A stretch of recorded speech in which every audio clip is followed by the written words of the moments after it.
So I'm Nicola, I'm Journal Development Editor at eLife, and we've been looking at some of the data relating to the first couple of years of the eLife model, specifically around how revisions have been carried out.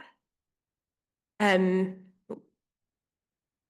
eLife is a non-profit publisher in the life and medical sciences, and in 2022, a new model of publishing was announced as a publish, review, curate approach. This was then formally launched in January 2023.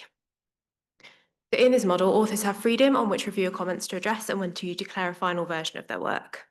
And they also have the option to not revise at all, and then all peer-reviewed papers are published. So because of the control that authors have in this process, it does raise a question as to how much authors will revise and improve their work and take reviewer assessments seriously. So we wanted to investigate the extent to which authors revise and improve their work in such a model.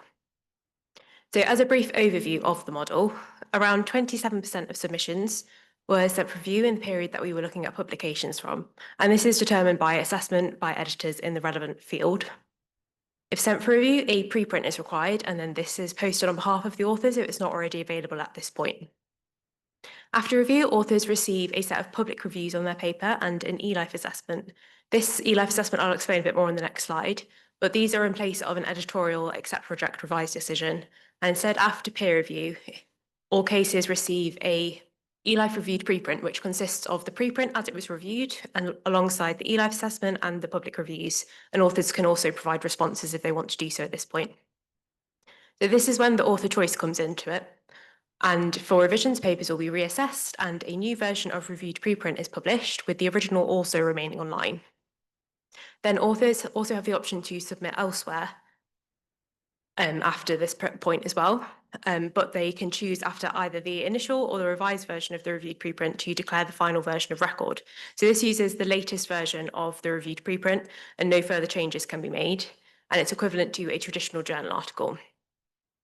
So as I mentioned, the eLife assessment is provided as part of the review process. This is drafted by the editor after peer review in consultation with the reviewers. It's a short 2 or 3 sentence statement to summarise how the paper has been assessed, and it's published below the abstract. And then as part of this, editors are asked to describe the significance of the findings and the strength of the evidence in the work using a range of terms from a common vocabulary. This common vocabulary is designed as an alternative indicator for the quality and the likely impact of a piece of work, in place of just looking at where it's been published. So for strength of evidence, the terms range from inadequate up to exceptional. And then for the significance of findings, there can be no term, and then it goes from useful to landmark. When authors revise and a paper is reassessed, the editors are asked to consider any changes to be made to the previous eLife assessment. The revised reviewed preprint then uses the new version of the eLife assessment and any updated versions of the reviews. For a first revision, the editor will typically consult with the reviewers on these updates, and then if there are further revisions, the editors may choose to make updates without further discussion. So as the eLife assessment can be updated, it means that the terms for the common vocabulary can change across revisions. And when a version of record is declared, it will include the latest eLife assessment and the latest associated common vocabulary terms.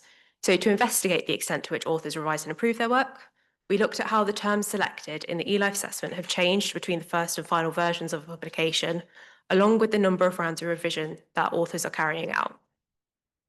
So we used publication data to extract the terms of the strength of evidence and the significance of findings that were used in eLife assessments in all versions of publication for papers published to the end of 2024.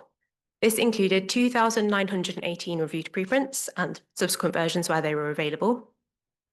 From here, we excluded 1,414 where a version of record had not been declared.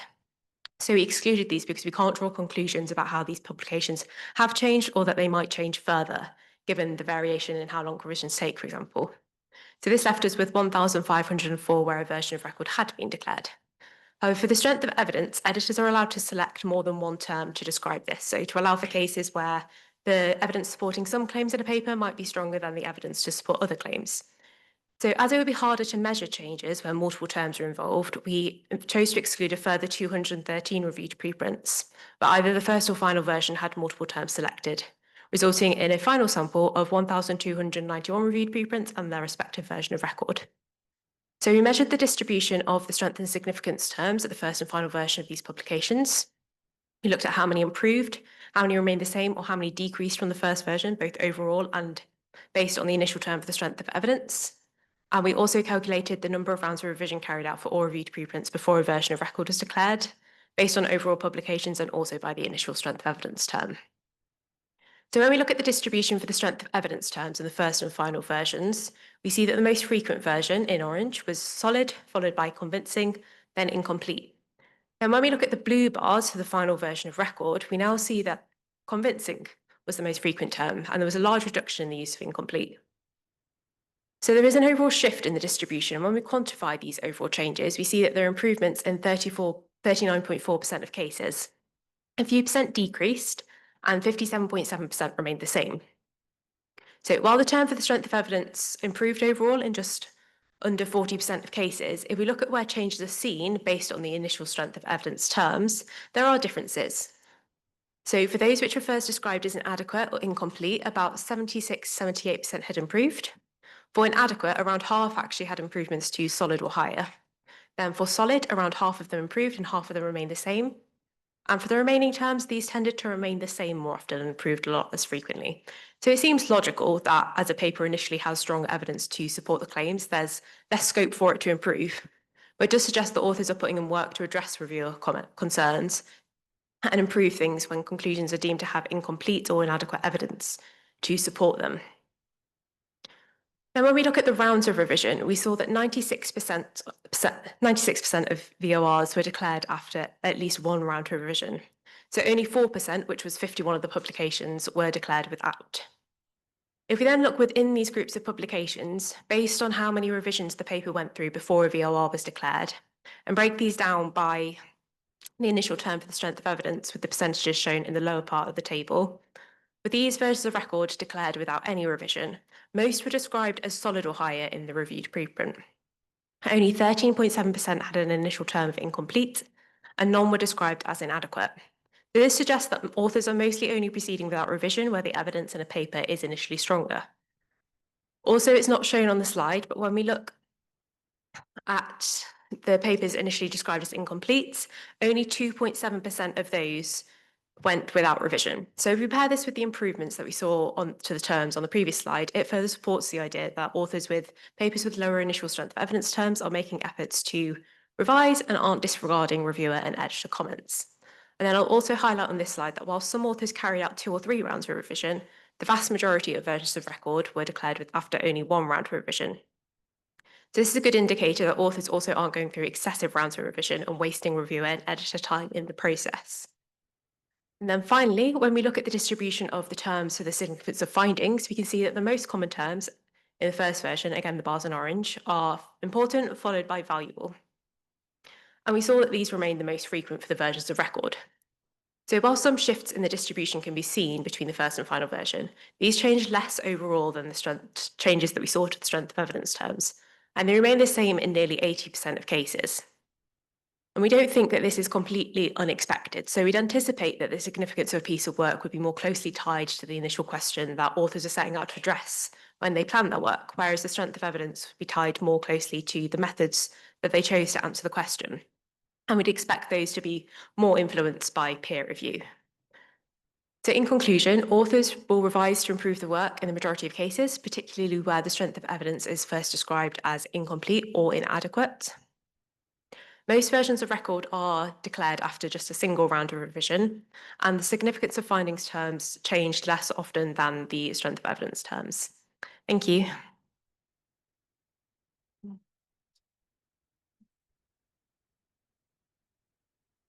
Thank you very much for confirming that we should only do 1 round of peer review.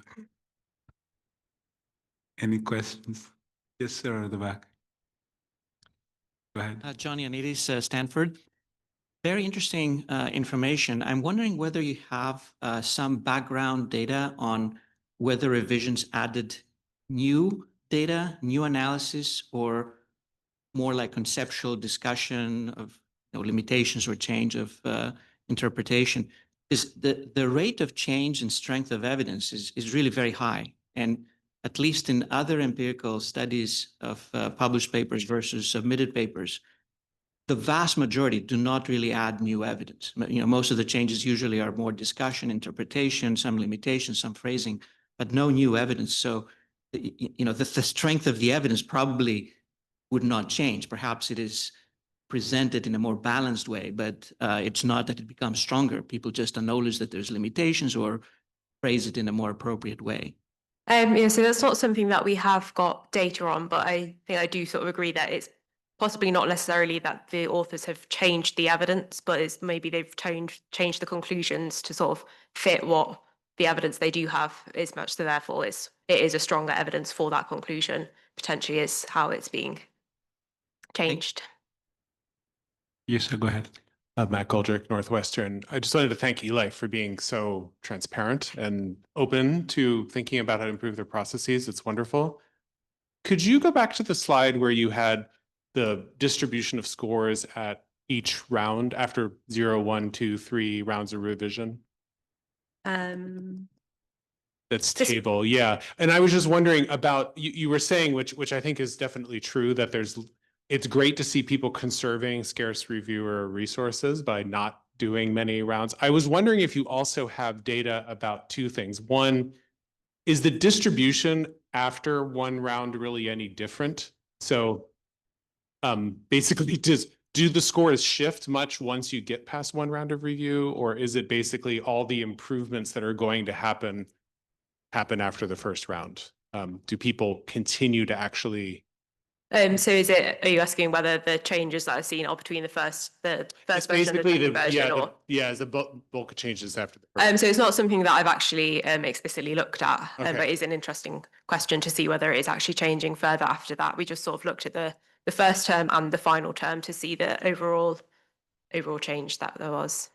The other question I had was just about temporal change in the journal practices. So people are seeing all this information, it's public. And so do you see authors over time actually going for less round of revisions because they realize basically lots of other people are doing one, I don't need to do 3 to prove it's a good paper? I was wondering about changes in author behavior as this has been rolled out. Yeah, so again, it's not something that I have explicit data on, but sort of anecdotally, I think that for everybody, it's been sort of a learning process as to we've introduced a new model. So how does this work? So I think I wouldn't be surprised if anecdotally over time that authors kind of realize how it works and they realize sort of how they can behave in the process. But I don't know actual data on that. Okay, thanks. Thank you. Thank you. We have some online questions. Nat. May I? Yes. I'm just prompted with a copy of the slide. Annette Flanagan, JAMA Network. Thank you. Excellent presentation. Thank you. It's really fun to see what eLife is doing to make the rest of us have angst. Can you go to the slide that showed the significance of findings and the terms that were used? This one? Yeah. So this presumes that everything that gets posted on eLife is at least useful.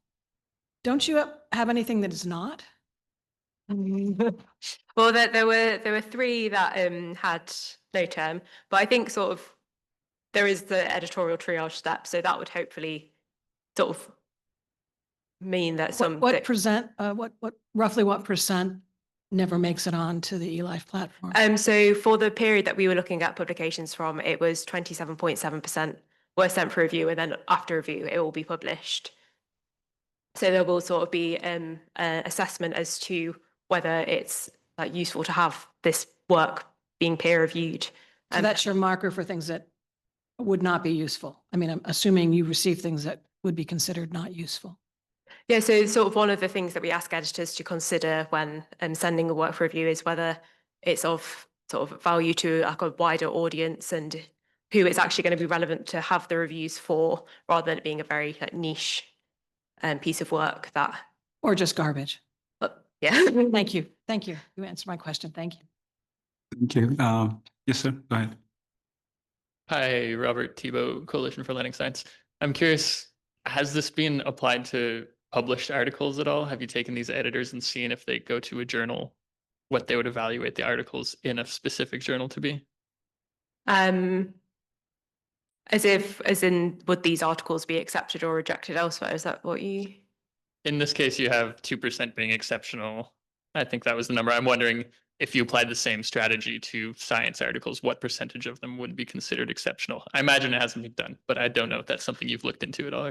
No, so that's not something. So we've used as part of the eLife assessment process, the editors will provide the terms. So we have that data set available to us of how the editors and reviewers have sort of assessed that paper to be in which term they've assigned to that paper. So that's not something that we have for other journals, though. If other journals were to use assessments with terms, that would be great. But it's not something that we currently have the ability to sort of compare like that. And then quickly, do you have any metrics that associate the scores with the number of citations or views of the articles? No, not currently, though that is something that I will hopefully be looking at soon, as it would be interesting to see sort of how how a paper is faring after being published and how that actually associates with sort of what the significance has been deemed to be of the work. Great, thanks. And it's amazing to see that you're trying new things and studying it. So thank you very much for that. Thank you. At the back there, yes, go ahead. Hi, Mario Malichki, Stanford University.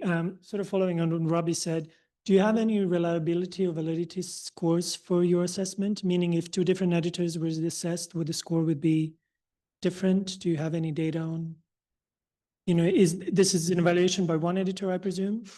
So during the review process, the reviewers will independently, provide their reviews, but they will also be asked to give the term themselves, what they would mark it as. So there'll typically be 2 or 3 reviewers for the paper. And then after the reviews are submitted, there will be a discussion between the reviewers and the editor. So it's not just one person. And do you have the agreement rates? Sorry? Do you have the agreement rates for this? So I don't have sort of specific data on how the different terms selected have converged to the final term. Thank you.